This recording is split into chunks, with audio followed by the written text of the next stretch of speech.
Hey everybody, have you been searching high and searching low on how to use Scrum in non-IT environments?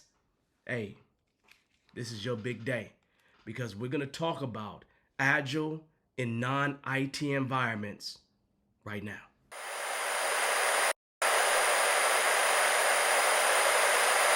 But let's start this conversation.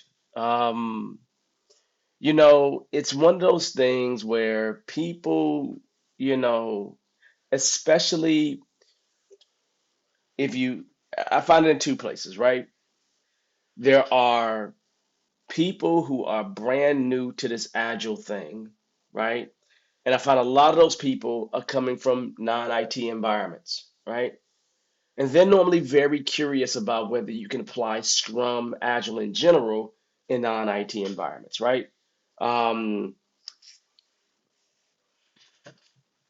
and then there's the staunch person that's in IT forever, wondering if this is the only place it can stick to, if it can apply elsewhere, right?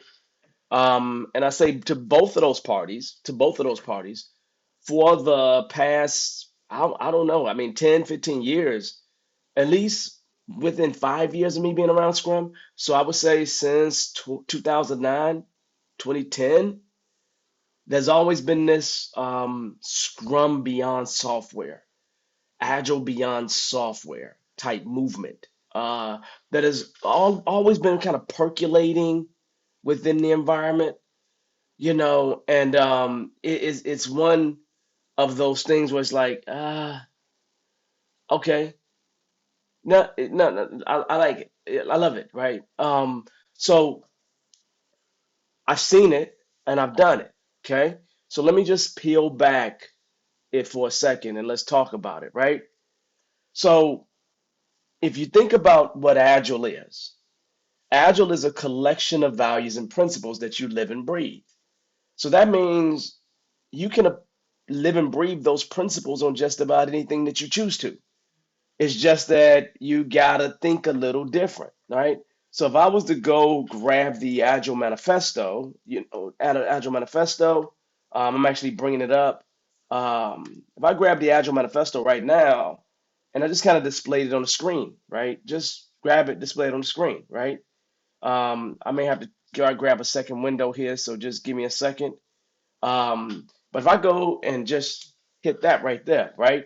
If you look at this thing, realistically, this sentence right here, working software over comprehensive documentation, it could be working whatever you want to be working over comprehensive documentation, right?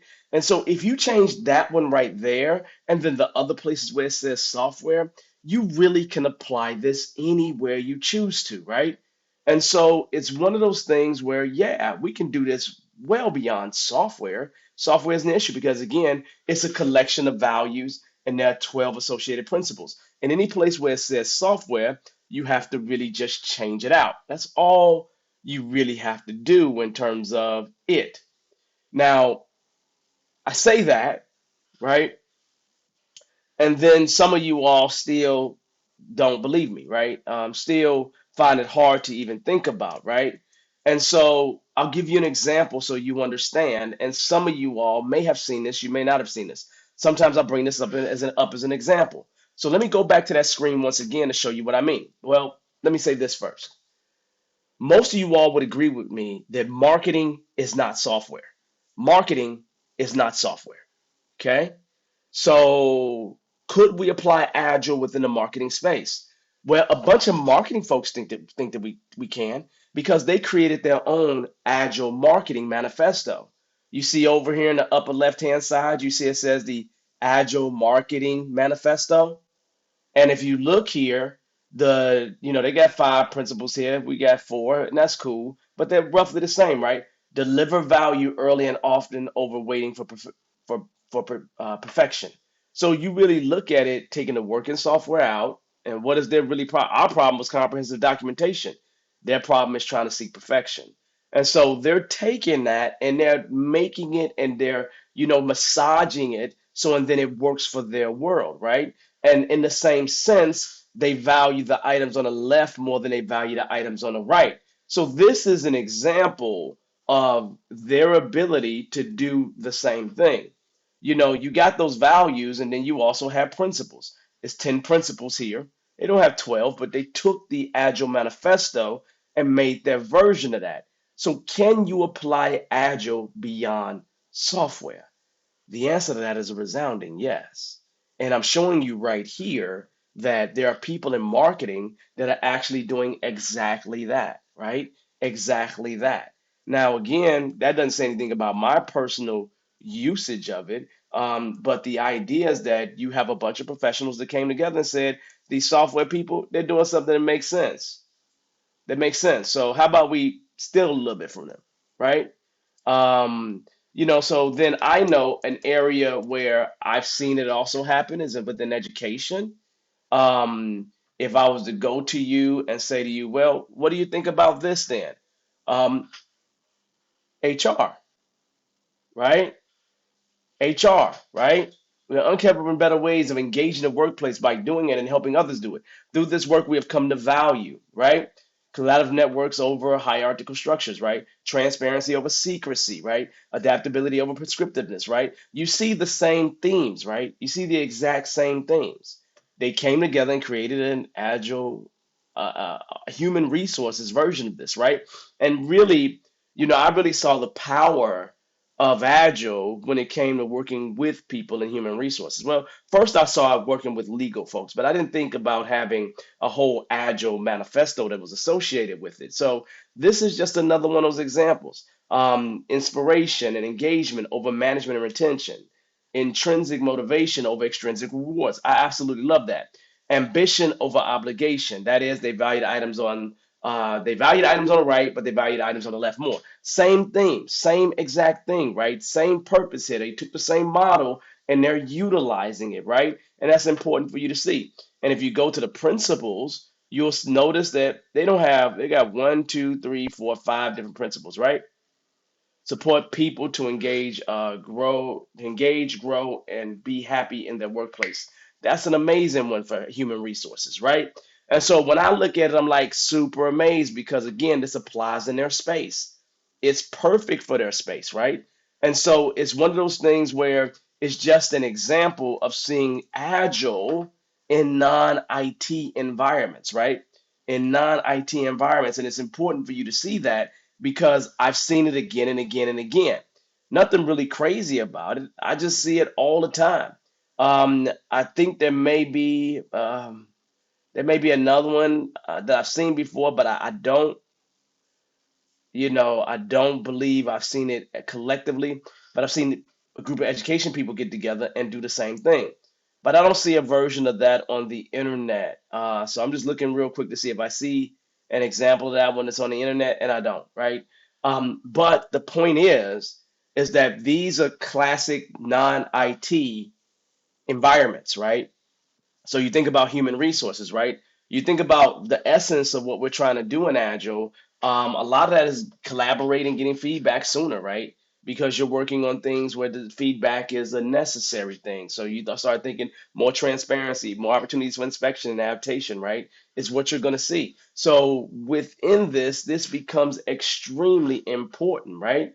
And so let me dial it back a little bit, right? Because you all know and have seen me do this whole agile thing in many, many different ways, right? You can still hear me. I'm gonna grab something, right? So as you just think about it, right? You all know I've told many of you many, many times that I've used Scrum in particular for my workout routine, and I call it Scrum Fit.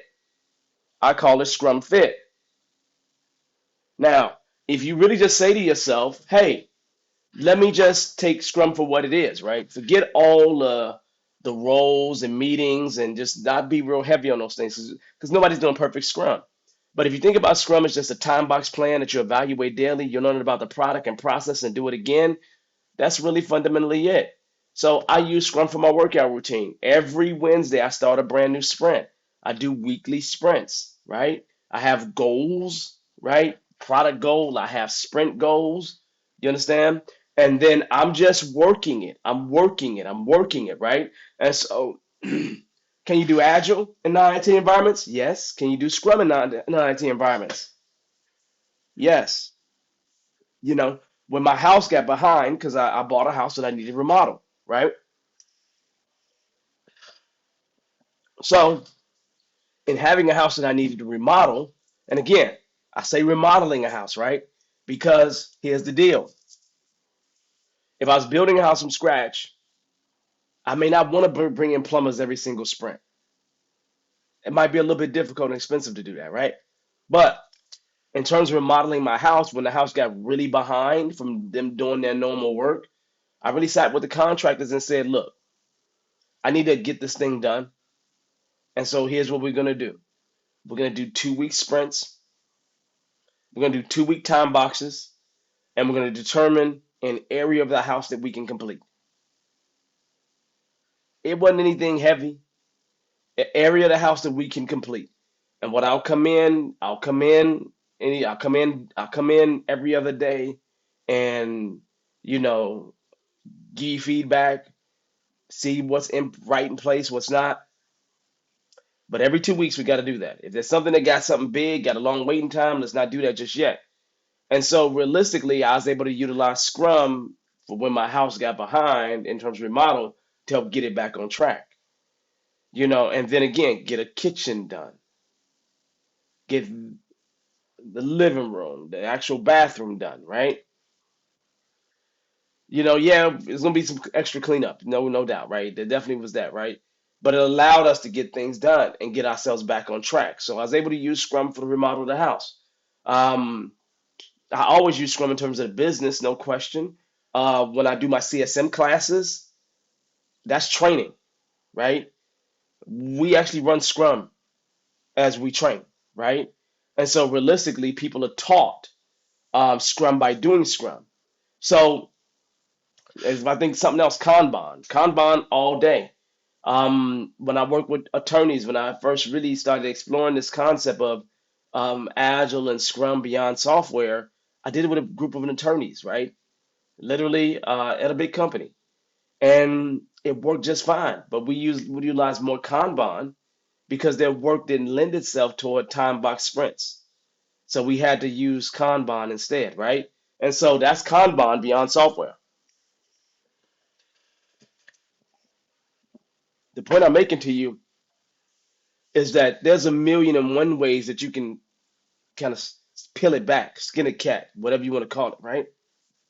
And find ways to do this agile thing outside of the IT world. Now, I will say this to you. If you are a non-IT person, you've never been around IT, and you become a scrum master, you get involved in IT, it is likely you're going to have to learn something. It would be like me going into healthcare and not knowing anything about healthcare whatsoever. It'd be like me coming into your field and not knowing anything about your field. There's nomenclature that is associated with IT. There's tools that are associated with IT. And yeah, you got to get used to that kind of stuff, but Scrum is the same, whether it's IT or non-IT. Agile's the same, whether it's IT or non-IT. So realistically, in all these situations, we're trying to accomplish something. We really, really are. Does that make sense?